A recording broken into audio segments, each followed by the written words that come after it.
I've just returned from Iran and an encounter with possibly the most powerful single individual in the world today. I have only 2 arms. But the strength comes because what I represent to my people, if they like it or not. Do you think our inflation in the Western world is our own fault? Not mine, anyway, because it started well before we increased the price of oil. You built your progress and your affluence at our expense. So you can't say that we increased the price of oil all of a sudden, because for 20 and some odd years, maybe 24 years, we have just been terribly exploited in a very mean way. But weren't you a kind of partner to that exploitation when you signed the oil agreement of 1954, for instance? Well, we had no choice. What else? We were starving,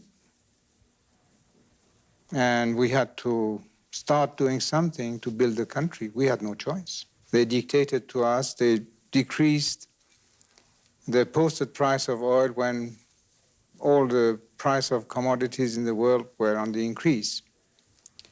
And they were telling us, well, take it or leave it, and we had to take it. Now, things have been put right, and the price of oil is still so low that you have not yet started to mine your coal mines and liquefy the coal and gasify the coal, or even go in a big way in the development of your nuclear energy and find any other sources of energy. But how much does it actually cost for your country to produce oil? In Canada, it costs us a great deal because we have to get it out of the Arctic. We have so many natural barriers to it. But you're just pumping it out of the sand as you've always pumped it out. I don't think that this is a very fair question, because you are paying more your workers, so you have the right to ask more for your oil. And furthermore, then you are blessed with other things. For instance, you can grow wheat so cheap because you don't need any irrigation. You get all the water from the skies. You don't have to spend any money on the irrigation of that. When we have to do it. And that's why you and the Americans are feeding the world with your wheat. And all of a sudden, your wheat that was sold for $60 a few years ago, you sold it for $245 last year or the year before. So your question, I don't think, is fair. What you're trying to say is that we are asking more for our commodities the same way that you are. Yes, exactly. And why? I don't know why you think that you are superior. Do you think that we generally suffer from that, the feeling that we are? I think that you are, so far, maybe, but probably you will change. Why will we change? Because your eyes are opened. And fundamentally, you are not unjust people. You have just been living in an unjust world for so long. But you will accommodate with the new realities of the world. We won't be pushed around. We don't wish a war. But if it is imposed on us, we will not shrink. For the next 20, 25 years, it's absolutely vital for us, because the Straits of Hormuz, which is the entrance to the Persian Gulf, is our jugular vein. We live by that. And furthermore, our forces which are there are not just for the Persian Gulf. They're just stationed there. They could serve in any direction. Nobody could invade us without being forced to crush us, because we are not going to surrender. What excuse will you have to come to these oil-producing countries? It will be barbaric, without any precedent in the world, the worst imperialistic movement that the world had ever known. How could you do that?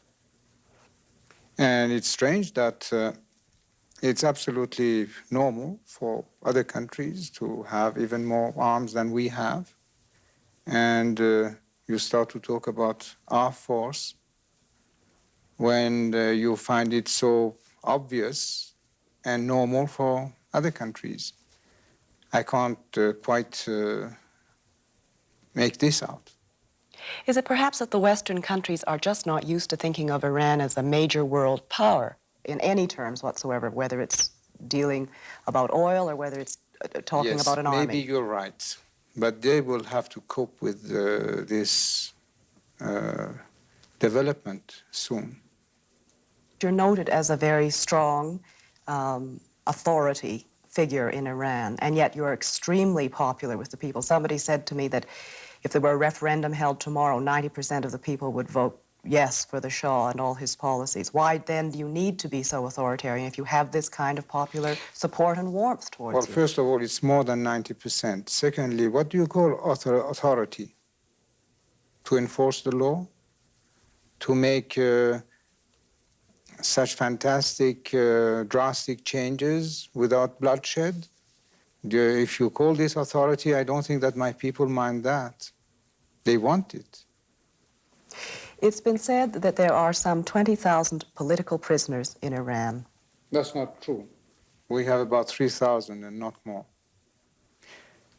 Some people have even said that there are between 25,000 and 100,000 political prisoners. You deny this? Do I deny it?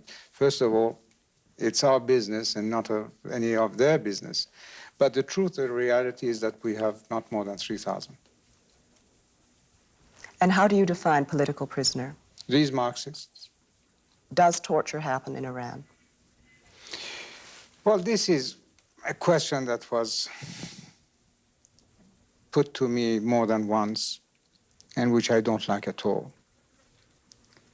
Because it's so ridiculous that I don't have to answer that.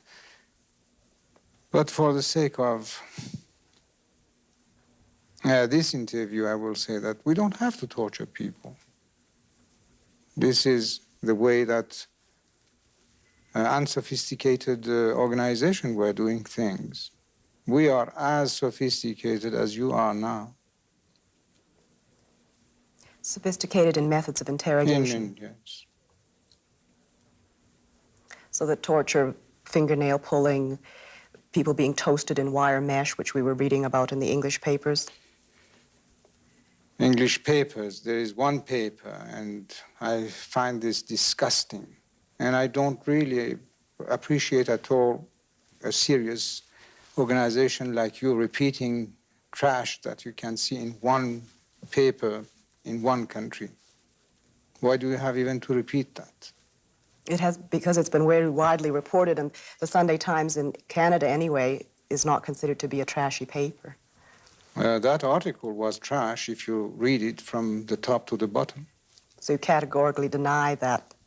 Yes, and I don't have to deny it because it's none of your business, but I do. You've often said that you have never sentenced to death anyone who has attempted to kill you.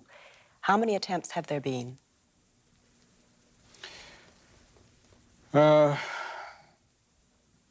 One, but he was killed by the security people.